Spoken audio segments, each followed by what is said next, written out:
இயேசு கிறிஸ்துவின் இனிதான நாமத்தில் இன்றைய ஆவிக்குரிய சிந்தனைக்கு உங்களை அன்புடன் வரவேற்கின்றோம். இப்போதும் ஒரு பாடலுக்கு பின்பு உங்கள் சிந்தையை தெளிவிக்கும் ஆவிக்குரிய செய்தியை கேட்கலாம்.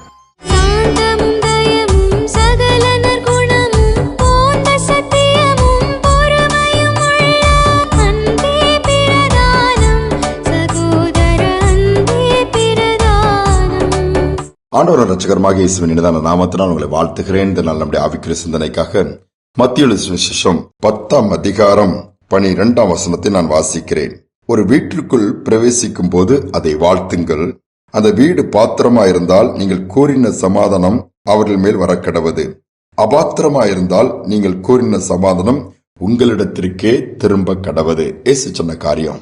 ஒரு வீட்டுக்குள்ள போறீங்களா, விசிட் பண்ண போறீங்களா, அல்லது சொந்தக்காரங்க கூப்பிட்டு இருக்காங்க, அல்லது ஏதாவது ஒரு நல்ல நிகழ்வுக்கு போனீங்கன்னா வாழ்த்த சொல்கிறார். நீங்க நல்லா இருப்பீங்க, அல்லது நீங்க ஆசீர்வாதமா இருப்பீங்க, சந்தோஷமா இருங்க, உங்களுக்கு கிருபைகள் பெருகும், மென்மேலும் ஆண்டவர் உங்களை உயர்த்துவான்னு வாழ்த்த சொல்லுகிறாரு. இன்னைக்கு அந்த வாழ்த்தெல்லாம் குறைஞ்சு போச்சுது. வீட்டுக்குள்ள போன அந்த வீடு எப்படி இருக்குது, ஒரு கிரக பிரவேசமா இப்படிலாம் கட்டிருக்காங்க, எப்படிதான் முடிஞ்சதோ, எப்படி பணம் வந்துச்சோ, ஒரு அப்படியோ எங்கெல்லாமோ நீங்க வேற மாதிரிலாம் யோசிக்கக்கூடிய எண்ணம் தான் இருக்கு. ஆண்டவர் அதில் பிரியப்படவில்லை. மாறாக அந்த வீட்டை மனதார வாழ்த்துங்க. வாழ்த்தும் பொழுது அந்த வீட்டில் உள்ளவர்கள் அல்லது வீடு அதற்கு பாத்திரவான்கள், அந்த வாழ்த்துதலுக்கு பாத்திரவான்களா இருந்தாங்கன்னா அது அவங்க கிட்ட தங்கிருமா, அப்படி நடக்குமா? அபாத்திரர்னா அதுக்கு அவங்க ஃபிட் இல்ல, அவங்க சரியான வாழ்க்கை இல்ல அப்படின்னா அது திரும்ப நமக்கு வருமா அந்த சமாதானம்? யோசிச்சு பாருங்களேன். கிவ் அண்ட் டேக் பாலிசின்னு சொல்லுவாங்க. இன்னைக்கு நம்ம நல்லா ஆசீர்வாதமா இருக்கணும்னா எல்லாருமே வாழ்த்துனா சில அது திரும்பி நமக்கு வந்துடும். ஏன் அவங்க அதுக்கு தகுதியா இல்லைன்னா இட் வில் கம் பேக். அதே மாதிரி சிலங்களை தூசிக்கிறோம், சபிக்கிறோம், சரியில்லை இவங்கெல்லாம் ஒரு ஆளா இதெல்லாம் ஒரு ஆளான்னு சொல்லி திட்டணும்னா அதுக்கு அவங்க எதுலனா ரிட்டர்ன் நமக்கு தான் வரும். அதுவும் திரும்பி நம்மகிட்ட வந்துடும். அதே பாதிப்பு நமக்கு ஏற்படும். அதிலும் கவனமா இருக்கணும். ஒரு சம்பவத்தை நான் படிச்சேன். ஒரு பெரியவர், ரொம்ப ஞானம் உள்ளவர், நல்லா எல்லாத்துட்டும் நல்லா நடக்கிறவர், பேர் நல்ல புகழ் இருந்துச்சு. ஆனா இன்னொருத்தருக்கு அவர் மேல பயங்கர எரிச்சல், கோபம்.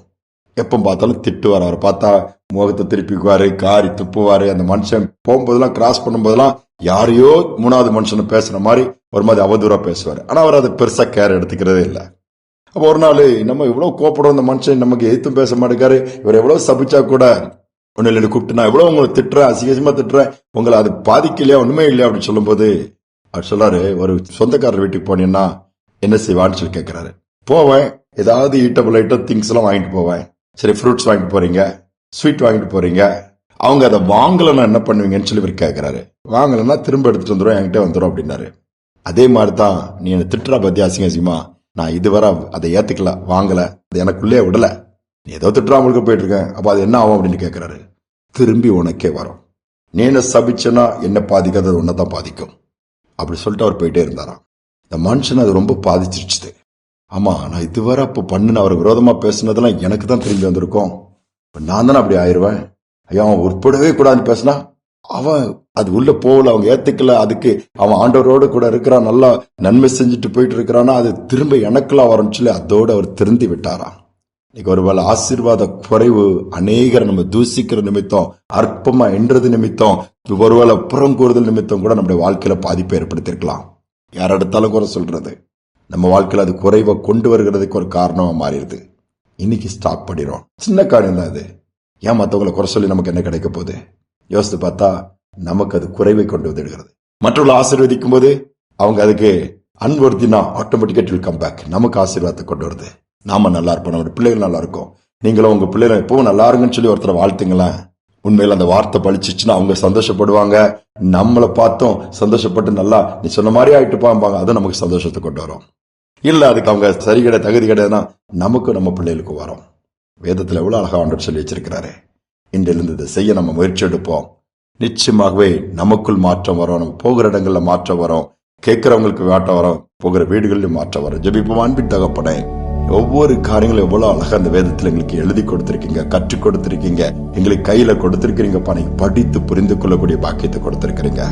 அநேக நேரம் நாங்க இந்த உலகத்துல அநேக காரியங்களை பார்க்கும் போது எரிச்சல் படுறோம், குறைவு கூறுறோம், சபிக்கிறோம். இப்படி இதெல்லாம் எங்க வாயிலிருந்து நீ வராதபடி ஆசீர்வதிக்கிறவர்களாய், வாழ்த்துகிறவர்களாய், மற்றவர்களை அப்பா உற்சாகப்படுத்துகிறவர்களா அப்படிப்பட்ட வார்த்தைகள் எங்களுக்குள்ள வரட்டும். அப்படிப்பட்ட பார்வைகள் எங்களுக்குள்ள உண்டாகட்டும். போகிற இடங்கள்லாம், பட்டணத்துக்குள்ள புகுந்தாலும் வீட்டுல போனாலும் அந்த வீட்டாரை நாங்கள் ஆசீர்வதிக்கத்தக்கதாய், வாழ்த்தத்தக்கதாய் எங்கள் வார்த்தைகள் மாறட்டும், எங்கள் இருதயங்கள் மாறட்டும், சிந்தைகள் மாறட்டும்.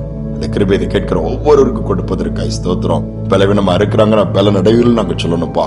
சுகவீனமா இருப்பீங்களா, சுகவீனெல்லாம் மாறி சுகமா இருப்பீங்கன்னு சொல்லத்தக்கதா இந்த வார்த்தைகள், அப்படிப்பட்ட வார்த்தைகள் எங்கள் வாயிலிருந்து புறப்பட்டு வரட்டும். தாழ்த்தி ஒப்புக் கொடுக்கிறோம். துதிகரமை ஏற்றுக்கொள்ளும் இயேசுவின் நாமத்தில் பிதாவே, ஆமேன், ஆமேன்.